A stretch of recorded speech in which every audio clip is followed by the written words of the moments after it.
Hi, I'm Ferguson, and this is Fast Class, Global Stories from the Past. And today we'll be talking about a pair of sisters who influenced modern-day society and... No, not those sisters. Or those. No. Ah, yes, the Trung Sisters. They had a ton of influence on modern-day society in Vietnam because they threw off Han Chinese governmental oppression, giving hope and empowerment to women of the future and the rest of society too.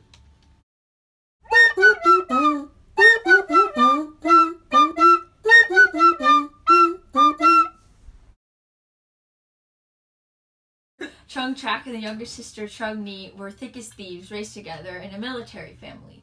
After their father died, their mother taught them self-defense, which made them good warriors, especially Trung Nhi. Trung Trak met T Sac, a local lord who was raised similarly to her and her sister, and fell in love and eloped. T Sac, who felt equally as angry about the oppressive Chinese and started their rebellion, was killed by Chinese overlords, so Trung Trak took the reins of the rebellion, Trung Nhi by her side. Both were claimed to be more influential than all of the men in the rebellion. I quote a 15th century poem. All the male heroes bowed their heads in submission, only the two sisters proudly stood up to avenge the country. After chasing a Chinese commander by the name of To Din out of Lien Lao in 39 AD, the rebellion held off Chinese forces for 3 years, 40 through 42 AD. They reclaimed 65 fortresses with only 80,000 people in their army. They appointed 36 generals that were all women, including their own mother. Their most noted general was Feng Ti-chin, who just so happened to be pregnant during the final battle. Now it's time for the Not Shut message. But first, let's check what's in the clandestine compartment. It's a child! With a knife. Dear Feng Ti-chin, you were a nerves of steel woman who gave birth on the battlefront, fought with a baby in one arm, then killed yourself and your infant once you heard the Trung sisters killed themselves. You made a pretty hard decision, but one that was probably best for your baby. If the child would have lived, it would have been tortured by the Chinese government and lived a horrible life doing who knows what. Infanticide is never the answer, though. But since you spared your child from imminent death or slavery by the Chinese government, I think we can forgive you just this once. Sincerely, M. Fergs. The Trung Sisters' army had 80,000 rebels that were mostly women, while China's army was significantly larger, a guesstimated ratio of 3 to 1. The Chinese army also had many other advantages, which we will explain in the Thought Globule. In the time period of the Trung Rebellion, the Han Dynasty was still reigning in China. The Vietnamese paid heavy tributes and taxes to the Han government, and in return, the Chinese tried to impose their entire lifestyle onto the Vietnamese population. They weren't very happy about this, because, they liked their own stuff.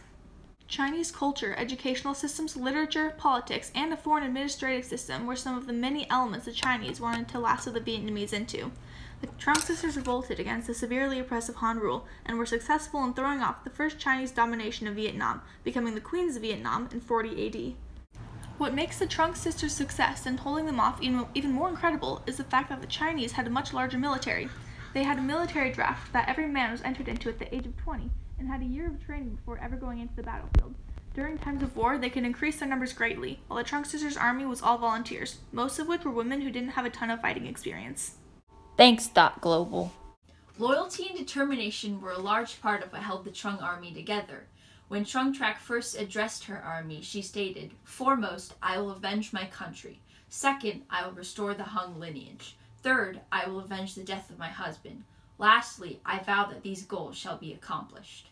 And Bergs, why are they all so horrified to see naked men? Aren't they supposed to be strong women who can't be easily flustered by something like that? Well, in Fergs of years gone by, at this time, people weren't accustomed to the things that we are today, like TV and movies normalizing the exposure of people's bodies. These women were taught that the only naked men they should see are their husbands, even that to a limited extent, and that anyone else was sinful and outright wrong. Some troops stayed and fought the enemy, but even if they all had stayed, their army was doomed to fall. After the Trung Sisters retreated and learned that they were going to lose, they followed the Vietnamese tradition of keeping one's honor and killed themselves. Their death is still a mystery because it is debated that the sisters either drowned themselves at the juncture of the Day and Red Rivers, or as legend has it, that floated into the clouds. Various sources also state that the sisters were executed, or that Trung Ni in particular was executed, and she sacrificed herself to let Trung Trek escape, who ended up killing herself later on. So how does this affect society in Vietnam today? Well, the Trung sisters are revered as huge symbols of female power, and women praise them for taking charge of the rebellion. Most believe that if it weren't for the Trung sisters, there would be no Vietnamese nation today. The Trung sisters became poems and legends, and a huge source of pride for women who lived more restricted lives. People hold parades and reenactments of the Trung sisters' stories, and on the anniversary of their death, civilians attend their various shrines and pay their respects. If you look in your history textbook, you probably won't find much on the Trung sisters, but they changed the way the Vietnamese looked at female fighters and were an inspiration to so many women who just wanted equality. Thanks, and I'll see you next week on Fast Class, Global Stories from the Past.